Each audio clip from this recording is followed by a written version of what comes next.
Hello, and welcome to another video from Ready Aim Roll. Today, taking a look at something that, for once, I've actually played. It seems like a good. I guess that's the nature of unboxings and review type videos. That it's a first impression. But actually, this book, not only have I read through it, I've also actually played a session of Deadlands, or at least I've run a session myself. So I can actually speak to some elements on that side of things. So yeah, Deadlands Weird West, part of the Savage Worlds system. Yeah. So if you enjoy this video, before we get any further, if you enjoy this video and you want to see more from us, then it'd be great if you could like this video and maybe comment, or even better still, subscribe to the channel for when I eventually inevitably track down a physical copy of the Savage Worlds core rulebook, because I do not currently have that yet. I plan to at some point. I plan to get it. It's just not in my hands just yet. Anyway, let's get into this book, the Deadlands book for the Weird West. So, I want to say, first off, really nice to have a map of the US. As someone who isn't from the US, pinpointing exactly where each state is kind of hard for me. I know where the obviously big ones are, but I couldn't straight away tell you where some of these are without having this in front of me. So it's nice that this is here, and also obviously this isn't a direct map of the US because it's had some changes and weird things happen to it, because it's effectively a fantasy version of the US. But yeah, that's nice to have. You've got a key down there. Contents, you've got a nice few paragraphs of fluff to get you in the setting. Some stuff on the Weird West itself. Things on how the Weird West differs from the Old West of our time. And here we get to the character creation section. I will say that this book does require a copy of the Savage Worlds core rulebook to play, or at least to begin with. And I'm not a huge fan of that personally. It's a minor gripe, but it is a gripe that I feel like I should share. It would have made the process of character creation several times easier if it was just, maybe not everything, like obviously the Savage Worlds as a setting agnostic game. I understand why they've done it that way, but maybe they could have had at least some of the skills that you might want here, because it doesn't. You have to, throughout character creation, you're constantly flipping between this book and Savage Worlds, and that's fine. I think it would just more out of convenience, I think, than anything, to have the skills listed, or at least the skills that are pertinent to this setting. Because obviously, you're not going to be hacking in the Weird West. That's just not a thing that happens. Obviously, we've got all this space for skills, and it goes, hey, here's all your what points you get for skills, about buying skills, but it's like, hey, what if you bought this book and like right now, the physical copy, the physical versions of the Savage Worlds core book are out of print, and you're not someone who likes PDFs, you're fucked, really. Unless you know someone else who's got one. But yeah, it's a minor gripe and minor inconvenience, but it does the job.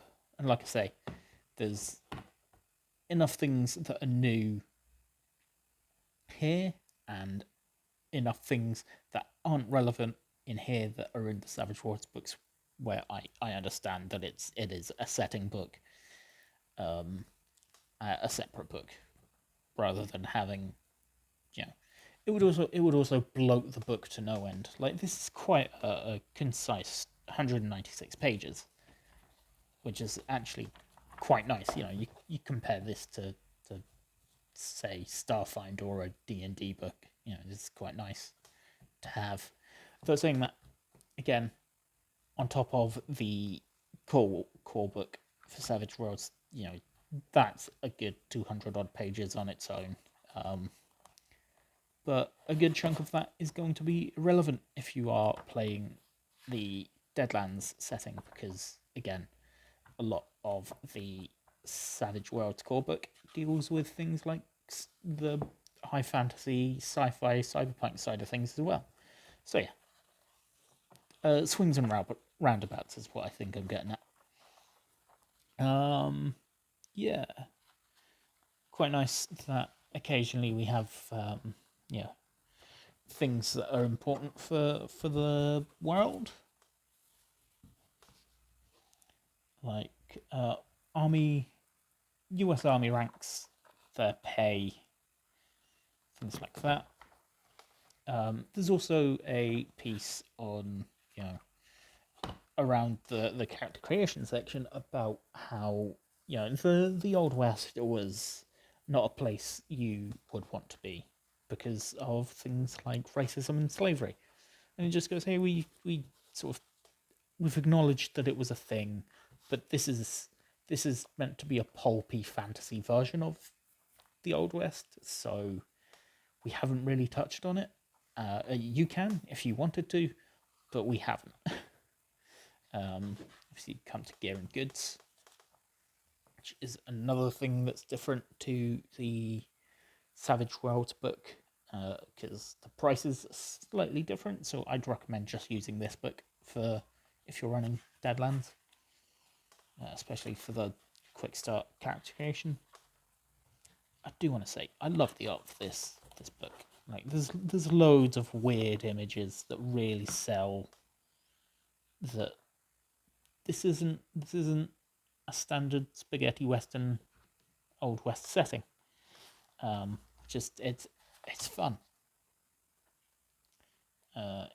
Plenty of things to buy, from your standard guns to weird science bits like this. If you've ever watched the Will Smith Wild Wild West, or I don't know, played Wild West Exodus, which is another tabletop game I'm interested in. I fucking love that art. It's just cool. It's just edgy. Life in the Weird West, which is a little bit about, you know, the world itself and the things in it. Setting rules, which is the specifics on things like duels and how guns work, you know, single action, double action type thing. Yeah, so that's good to have. No Man's Land is... What is No Man's Land? It's the organizations, factions, and people of the Weird West. So we've got a thing on Blessed. So thing on Chi Masters.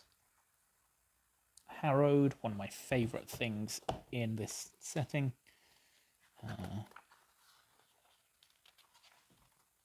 You can see Harrowed get quite a bit on them because they're important. Hucksters, who again have quite an extensive few pages on them because they're sort of important to the setting.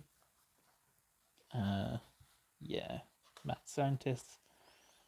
So yeah, these are the pages that if you've chosen a specific type of character you want, because this Savage Worlds doesn't have classes. It's, you know, fairly loose, but it has backgrounds that you can sort of lean into. So yeah, it's all really good stuff. The Reckoning, so a little bit about the background of sort of after what happened, all the spooky things and why spooky things exist. Thing on fear, things like that. And the Marshall's setting rules, so all the stuff you need to run a game of Deadlands. Been looking at Wild West Exodus, which is why I almost said that. Yeah, so a lot of lore information that the players won't necessarily know off the top of their heads. You know, you might have to ask them to make a roll, things like that. Madness table, which I haven't looked at too heavily. It's not something that's coming up in my games. Encounters, this is something that I've looked at quite a lot over the last few days because I have run a session, I ran a one-shot, and now I am looking at writing a sort of extended like mini campaign, I guess. So yeah, I'm looking forward to seeing more of this. This has been useful for coming up with sort of inciting incidents for the characters for this campaign that I'm hopefully going to be running in person in the new year, which is going to be fun. Skipped a few pages there. And the Weird West, which more lore and background on the setting. A whole timeline of the Weird West, so that goes over a few things that happened differently in this version of events, which is quite a fun read.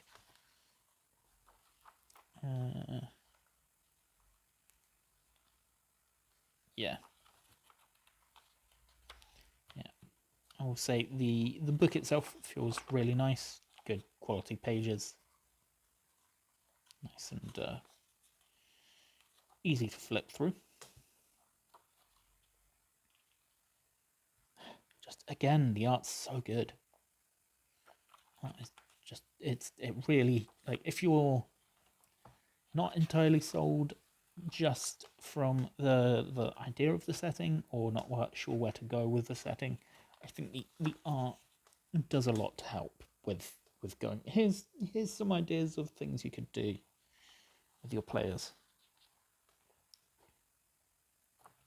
Whoop. So I think that is the next chapter. So we will skip ahead a little bit, because this is basically your bestiary monster section. So it'll be stats for people and creatures that your party of badass cowboy folk can encounter. So yeah, it's fairly extensive, and obviously if you do see fit, you can bring things in from the standard book, and also obviously there's extra material beyond the core book for Deadlands that you can also add, which is good. Yeah, and finally we have your index, which is nice and full, and finally a another map of the US. Yeah, I love this game. It was generally some of the most fun I've had running a game, especially, but also just I think mostly because it was in person, you know. And when I get my hands on a physical copy of Savage Worlds, I will be doing a full review of the game and talking more about it, and maybe I'll run a session or two online for those who maybe can't make it in person. So yeah, this has been a review of Deadlands. I'm sort of having to rush this because I'm realizing I've only got a couple minutes of memory left. So yeah, thanks for watching, thanks for your time, and if you've played Deadlands, what did you think? What was your favorite bit about either the world, the setting, or the system? And what did you play? Did you play a huckster or a standard Wild West gunslinger? So yeah, I hope you have a nice day. And seeing as when this goes up, it is almost Halloween, I guess I should also say Happy Halloween. We've got something special coming out for that tomorrow. See ya.